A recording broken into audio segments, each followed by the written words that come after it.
गांवों की एक सुनसान गली, चारों तरफ सन्नाटा, और उस सन्नाटे को चीरती एक माँ की दर्द भरी आवाज, मेरे बच्चे को बचा लो, इसके अलावा मेरा इस दुनिया में कोई नहीं है। वो एक बेबस विधवा थी जिसकी गोद में उसका बीमार बच्चा तड़प रहा था। आंखों से आंसू रुकने का नाम नहीं ले रहे थे और दिल में सिर्फ एक ही पुकार, हे जगत जननी मेरी मदद करो। कहते हैं जब सच्चे दिल से पुकार होती है तो देवी को भी आना पड़ता है, और उसी पुकार ने हिला दिया था पूरे ब्रह्मांड को। कहानी शुरू होती है देवों के देव भगवान शिव से, जब वे अपने सबसे भयंकर रौद्र रूप में थे। उनका तीसरा नेत्र खुल चुका था और उनके क्रोध की ज्वाला से पूरा ब्रह्मांड जलने लगा था। उसी प्रचंड अग्नि से उनके मस्तक से एक ऊर्जा की बूंद धरती पर गिरी।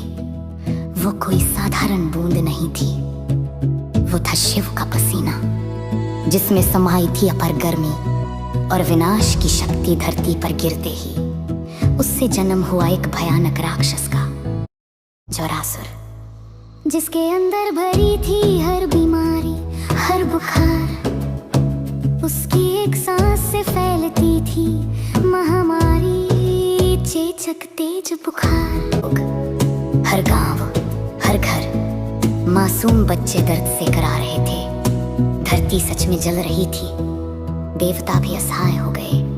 कोई अस्त्र, कोई शक्ति उस राक्षस को रोक नहीं पा रही थी।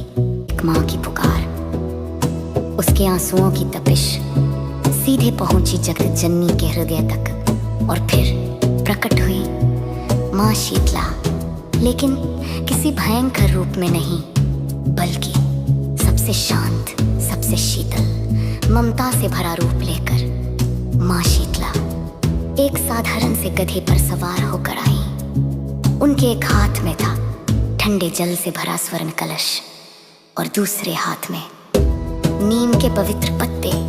उन्होंने कोई युद्ध नहीं किया, कोई अस्त्र नहीं उठाया, बस अपने शीतल जल की कुछ बूंदें और नीम के पत्तों का स्पर्श, और देखते ही देखते जोरासुर की सारी अग्नि, उसकी सारी बीमारी जैसे पल भर में शांत हो गई।